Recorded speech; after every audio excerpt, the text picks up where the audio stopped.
Coming up on Theater Talk.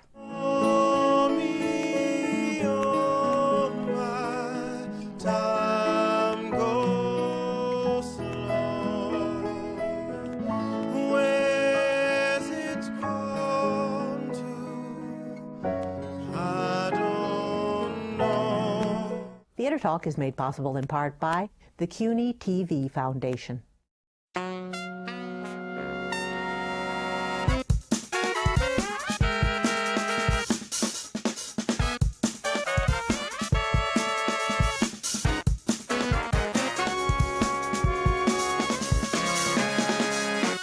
From New York City, this is Theater Talk. I'm Michael Riedel of the New York Post. And I'm the show's producer, Susan Haskins. Well, you've heard it here first. The best new musical of the season is the Scottsboro Boys, off-Broadway at the Vineyard Theater, but I have a hunch it's not going to be there for long. This show is on the move. It has a brilliant score by one of the great composers of the American musical theater, John Kander. Welcome back to Theater Talk. Thank you. Fabulous lyrics by your great friend Fred Ebb, who sadly is no longer with us, whom we miss, but he is back to life in this show. He's with us all the time. He's with us all the time. It is brilliantly directed by Susan Stroman, who of course did The Producers and Young Frankenstein and Steel Pier for Kander Ebb. And I believe sort of your breakthrough was The World Goes Round with Kander Ebb. The World Goes Round, and actually Flora the Red Menace down at the Vineyard Theater. So we are back. That's how we got started at the Vineyard Theater with the revival of Flora the Red Menace. So you've been in the Kander Ebb camp for a long time. I have, yes. We've become best friends, so we're together again. Welcome back to Theater Talk. Thank you. The show features a terrific cast, and we are very pleased to have two of those cast members with us. Two guys who are going to be stars by the time the show opens. Colman Domingo, who was wonderful in Passing Strange and Well, and who had a one-man show of his own, A Boy and His Soul, at the Vineyard last season. That's right, Welcome yes. to Theater Talk. Thank you very much. And the terrific Brandon Victor Dixon, who was in The Color Purple, The Lion King, and House of Flowers, and congratulations on the Scottsboro Boys. Thank you very much. Welcome all. All right, John, the Scottsboro Boys is, of course, about the famous 1931 case, I believe, where 9 black men were wrongly convicted of raping 2 white women and spent many, many years in jail.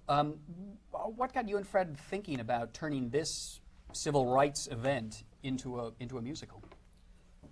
Well, it started really because Stro and Fred and I and Tommy Thompson, You're a book writer. yes, wanted to work together. Our little family had been together for a long time and still is. And we began talking about subjects. And we were looking for something which had, not necessarily political input, but something which had a real moment in time that mattered. Mm-hmm. And we played around with several subjects, didn't we? Yes, the idea of a real trial, something in American history that mattered. And what's interesting is because of Flora the Red Menace and Steel Pier, that in the 30s, that world, we actually, in our research for those shows, came across the Scottsboro Boys just because of the communism, the communist ideas in Flora the Red Menace, and just the Depression in Steel Pier. So when we were looking for cases or looking through ideas, that came up, and we were all familiar with it. So we researched it some more, and it was just rich with material. And you know, for Kander Ebb, you know, they take ordinary people in extraordinary situations, and that's what they write about, and they write about for the underdog. So the idea of taking these 9 boys, humanizing these 9 boys, what seemed like the perfect idea to write about. Actually, because when researching them, they're always called the Scottsboro Boys, just the Scottsboro Boys. That's true, yeah. They're not individualized in any way as they are. And it was the idea of trying to make them individuals when we would write about them.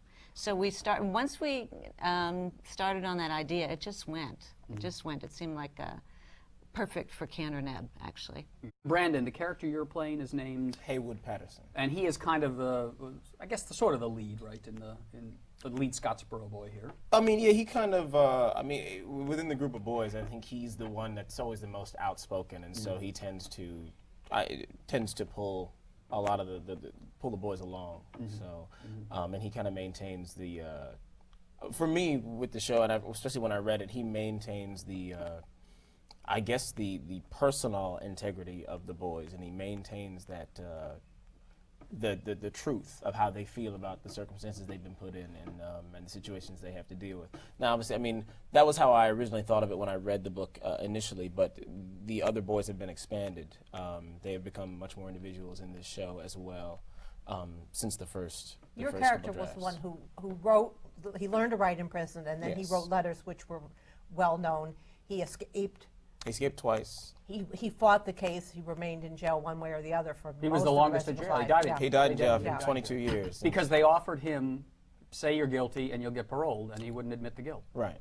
Exactly. Now, an interesting choice that you've made. This takes place in Scottsboro, Alabama, and the entire white community is played by African American actors. So you made this very interesting choice to have the great John Cullum as the one actual white person in the show, and then the entire white racist world who are oppressing these people, played with a very interesting interpretation. Where did that choice come from? Well, that actually stems from using the device of a minstrel show. Right. And once we talked about the Scottsboro Boys, it was how to now make that into a musical. And the thought came up about really almost starting with sort of the architecture of a minstrel show, of the semicircle and playing the characters. And in a sense, when we started to speak about it, wouldn't it be great if those 9 boys could overtake a minstrel show? And something that was thought of, a minstrel show, as very racist, and the Scottsboro Boy case, a racist case, that they would come together and let the boys now tell their story as if this is the only way to tell their story. Just seemed to, we got on a roll with that. The interesting thing, I think, is that once we decided, excuse me, on the minstrel show form, Framework, yeah. I mean, it sounds dumb to say it, but it almost wrote itself. I mean, we did lots and lots of versions of it, but that allowed us to do anything we wanted. Yeah. If you want to be in one place 1 second or another place another second, you don't have to justify it in any other way except to say, now we're going to tell this story, or now we're going to sing this song. Well, to me, it's classic. To me, it's classic Kander Ebb, though. You take a serious subject matter, cabaret, for example, anti-Semitism, the rise of Nazi Germany, and you set it in an entertainment, a cabaret. Absolutely. You take Chicago, corrupt justice system, and you set it as a kind of vaudeville type of show. Yeah. And here, it's a minstrel show. Yeah, absolutely. And I think that one thing they said in the beginning of rehearsals is the idea of how to make it also entertaining. How can make it people listen? You know what I mean? As well, be entertained, but also really take in this information. And I think it's a brilliant structure. And I think something about also by playing I play the most horrific. You play all the bad guys. All bigots. Yeah. Yeah, myself and Forrest. We play the bad guys. Well, I play most of the bad. Yeah, I beat them up the entire show. But Mean sheriff. Yeah, exactly. And I really believe that I've had so many friends say, "Wow, it's so strong." Because we are in control of telling this story. If there were white actors playing those roles as the sheriff and the bigoted lawyers and everything, it would be such a different story. But it really is in control of the boys and the end men, helping to tell the story. And we should say you play them. You're kind of spoofing. I mean, you can't Yeah, spoof yeah, this story, right. But you're a comic I'm presence. a comic presence. So yeah, myself and Forrest, we come back on. I think especially when things get a little. When you get to the heart of things, we'll also remember we're in the vaudeville, and we have to keep moving the story along. Yeah. And also believe that we are. I think Forrest and I, we make some broader choices. I think to help these characters, so it really the boy's story resonates even more so. You make a good point. It might be too horrifying. I said to my mother, who's in her 80s and grew up during the Scottsboro Boys, I said, well, I'm going to do a musical of the Scottsboro Boys. She said, a musical of the Scottsboro Boys. That it would be too horrifying if it was white I think people. so, too. Well, I think it's also, I think the fact that it is played by Colman and Forrest and that they're African American actors, I think it also it heightens the theatrical nature of it, and also being able to balance really going for it with the jokes and with the writing and really playing up the characters. Yeah. When you heighten the humor and the humor with the drama, and when you set it in this framework, I think it also becomes, that's what's so brilliant about it to me. It becomes very clear that this is a setting in which these people actually had to make these things funny. They had to do this. Yeah. You know, this is something that is forced upon them. So you get both sides. You get the realism of the drama that the boys go through, but you also get the. I think eventually you realize the absurdity of the fact that a lot of these lines that are taken, you know, these big. These are old minstrel show routines. Yeah, and stuff that exactly. you But do. also some of these lines that I say. You know, I have this song called "Financial Advice," and there's some lyrics in there that actually come from, you know, things that this lawyer would actually say in court in this trial. Such That- as, that are, remember some? you know, I would sniff around and smell the air and say I smell money. Yeah. I smell the north, and that was actually said in the trial. This guy Leibowitz actually said this is an absurd way for a DA to, for a Attorney prosecutor General, to exactly, act. yeah. He was in court. We should just say that the attorney for the Scottsboro Boys was a famous Lawyer Samuel Leibowitz. Samuel from New York. Leibowitz, a Yes. Jewish lawyer who came down, and he comes to the South, and the first thing the prosecutor does met with- is say yeah. he's a Jew. Look at he's Yeah. the Southern people. No, not one he of us. came up against the same prejudice. You know, he couldn't believe it. I think from New York, he went down there and thought he's going to take these 9 boys back. He's going to save the Scottsboro Boys. And he got there and he couldn't believe the prejudice that came against being from the North and, of course, being Jewish. When you and Fred were working on the score, if I'm not mistaken, do you guys do a lot of historical research, don't you, when you were writing in the stock? You give me some of the things you looked at and the type of music that you're evoking in this. Well, early on, I opted for a kind of ragtime feeling throughout the score. I'm old enough so that I do remember all of this. And when the Scottsboro Boys were in the newspapers, I was 8, 10 years old. And they were always there as a group. You never knew anybody's name. You just saw the Scottsboro Boys did this, the Scottsboro Boys did that. And they were a sort of force. People for a long time were kind of afraid of them. And then people stopped being afraid of them and stopped being interested. But weren't they allied in the public mind with communism at the Well, there was a whole national thing. There were the Communists went down to involved. help them. Yeah. But lots and lots of people contributed to. Joe Stein, as a matter of fact, who's coming on Tuesday night. Yeah. Joe Stein, who wrote Fiddler on the Roof. And, He gave $25 to him, so I'm going to give him his $25. but going back, so there was a ragtime style of music. Yeah, and underneath it all, it's at a time we certainly hadn't gotten to swing. yeah. And jazz itself, the kind of jazz that Middle America or Southern Middle America would be listening to, would still be a kind of jazz which was influenced by ragtime, by a kind of squareness. And so I just thought about that and listen. I've done this on a number of shows. You listen to it and then you forget about it. And then you hope that the influence of what you listen to comes up through when you- through your butt and into your head. And into your fingers. But he's almost is the like a pathway. musical archivist, though, with all the shows. I always feel that you really have plunged into the sound. Yes, that's the true. sound of that era, and that's what's captured. What I find fascinating about the use of the minstrel show is that you pull no punches in staging the minstrel show. I mean, correct me if I'm wrong, but I feel that you have really gone back and studied the minstrel shows, and this is the way it was presented, Well, and yes, we're going to and- do it that way. Well, absolutely, and they did, in the middle of a minstrel show, they would tell a story. They would tell a short story. They wouldn't tell the Scottsboro Boys, but it absolutely makes sense to do this in that way, and to have the 2 end men, and to have the interlocutor who plays sort of the kindly host John of the Cullum. evening, John Yeah. Cullum, and the music actually lends itself to the minstrel show too. But the interlocutor would also often interrupt a story and say, Mr. Bones, won't you do this? Or, Mr. Tambo, won't you that? Or Mr., and it was always Mr. with each one of the people in the line. Won't you sing us that beautiful ballad?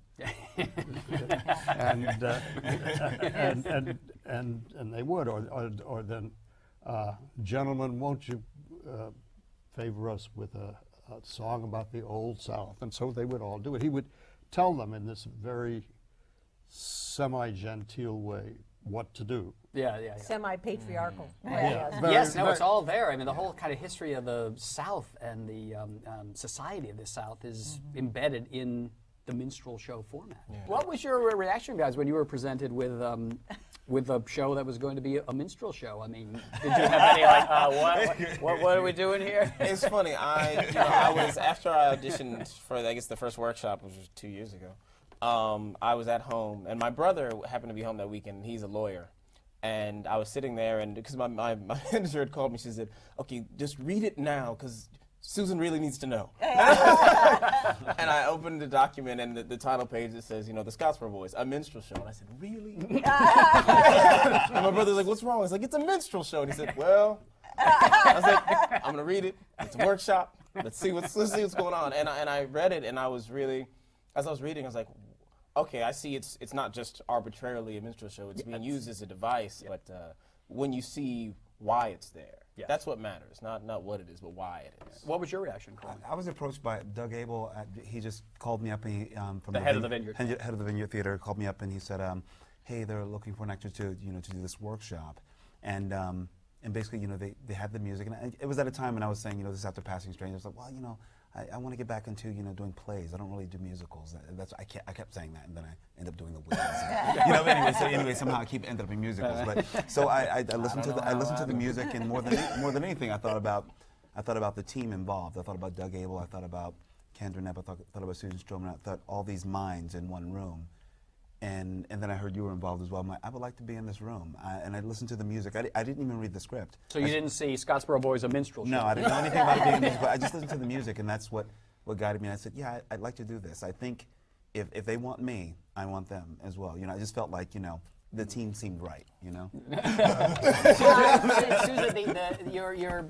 the direction is really, really brilliant. And you've gone from, having directed these $10, $15 million musicals, the producers, Young Frankenstein, big Broadway shows. You've gone back off Broadway, and you're using just tambourines and chairs. I know. Is it a deliberate choice on your part to go back to a simpler show and simpler staging? No, I mean, I've had taken some smaller steps. With Contact was small and Happiness was small, and but no, it just was appropriate for this show to do it this way. Mm-hmm. It just because it's scaled down and it's just about the chairs and the tambourines, it's really all about the boys, and there's nothing else in the way, and nothing gets in the way. Mm-hmm. And it's not only are they allowed to tell their story, they're allowed to build a set. Yes, right. Yeah, so they can take that set anywhere they want to go and make it into anything. It becomes a boxcar, it becomes a jury room, yes, and a courtyard, prison.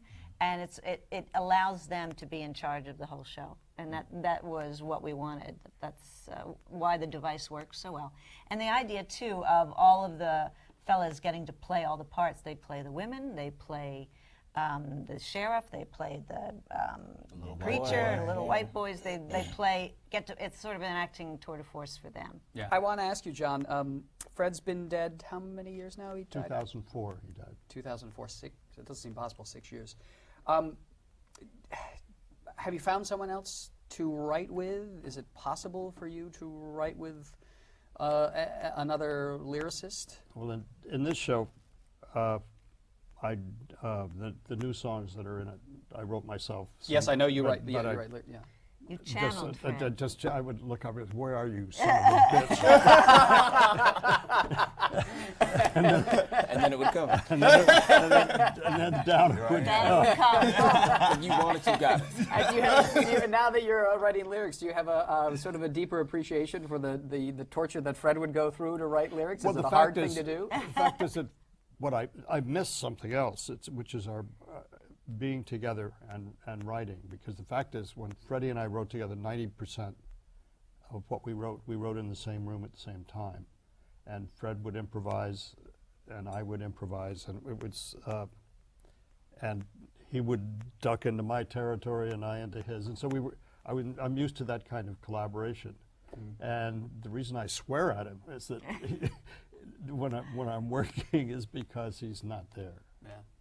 And Didn't you work over at his kitchen? Wouldn't you go over to his apartment and work at the it was his kitchen table. The kitchen table. Yeah, that's where this all started. And in fact, when Fred died, the song he was writing, or the last song he wrote, was Nothing from the Scottsboro Boys, which is Brandon's first song in the show. Oh, that was the last song Fred wrote. Yeah, that's when he passed. most things happened around that kitchen table. really, truly, I think most of what we wrote began with talks around this kitchen table, and all of our family know about that. Where's the That was- table?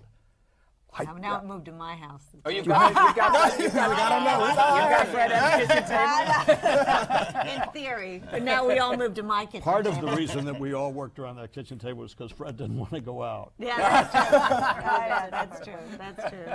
Would you write with another lyricist if somebody came to you with an idea? I don't know. In Curtains, there are 5 new songs in it, and Rupert Holmes and I collaborated on the lyrics for 2 of those, I think. 3 of it. I don't know. I would. What do you think? You know him well, Susan. You I know the think he part. can do it all.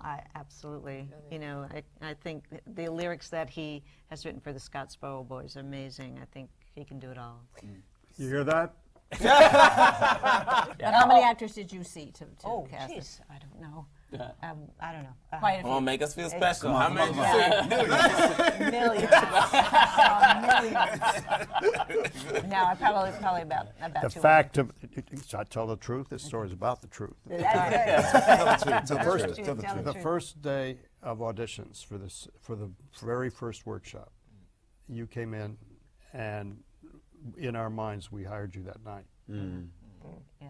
Okay. Well, we're going to see why now, because Mr. Dixon, Mr. Dixon, would you, how does it go? Favor us? Flavor us. Flavor us with a song. I shall. And the song, a new, I like to say, Kander Ebb song, is Yes. called Go Back back Home. home. Go Back Home. And Go just Back give us, in the context of the show, what is going on when he sings this song.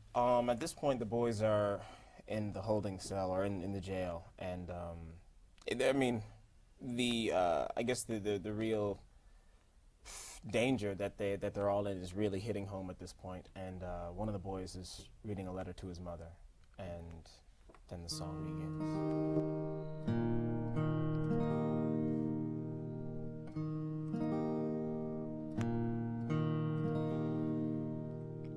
Lying all alone, I'm thinking, staring at the stars.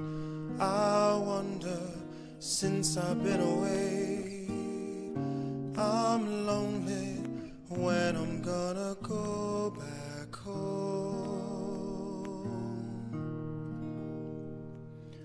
Walking through the world, things happen right before your eyes.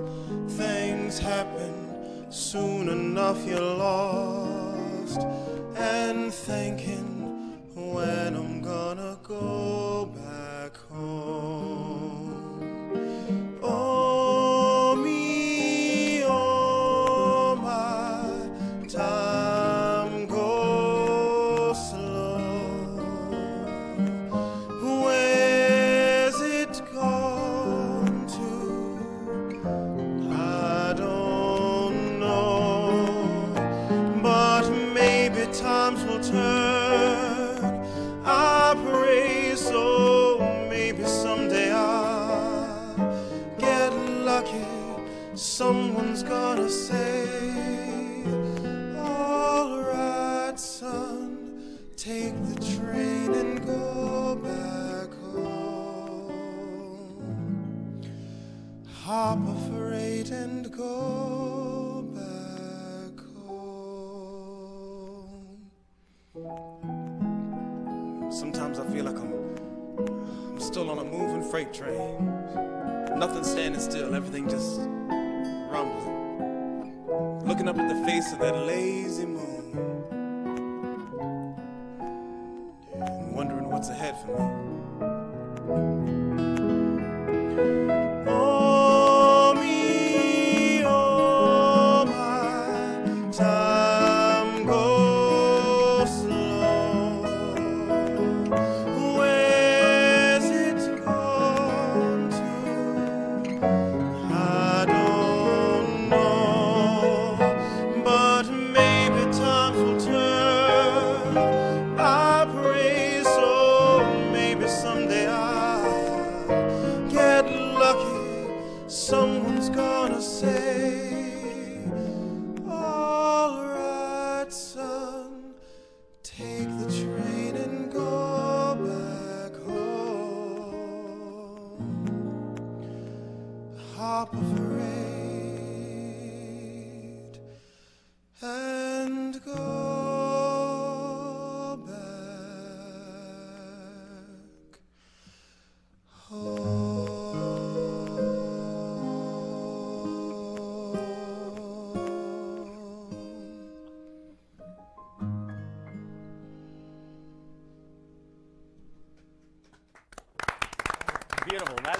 John, that's a really beautiful song. Just a beautiful song. The show is the Scottsboro Boys at the Vineyard Theater. I want to thank Brandon Victor Dixon. Was accompanied at the piano by Paul Massey and Greg Utzig on the guitar. Colman Domingo was also in the show. Thank you. Directed by the great Susan Stroman. Thank you very much. John Kander, a legend, really. It's a beautiful, beautiful score. And Fred Ebb, wherever you are. Thanks a lot. You hear that? Good night from Theater Talk. Thank you. Our thanks to the Friends of Theater Talk for their significant contribution to this production. Theater Talk is made possible in part by the Frederick Lowe Foundation, the Eleanor Naylor Dana Charitable Trust, the Alan S. Gordon Foundation, the Corey and Bob Donnelly Charitable Fund, Carrie J. Fries, the Dorothy Strelson Foundation, the New York City Department of Cultural Affairs, and the New York State Council on the Arts, a state agency.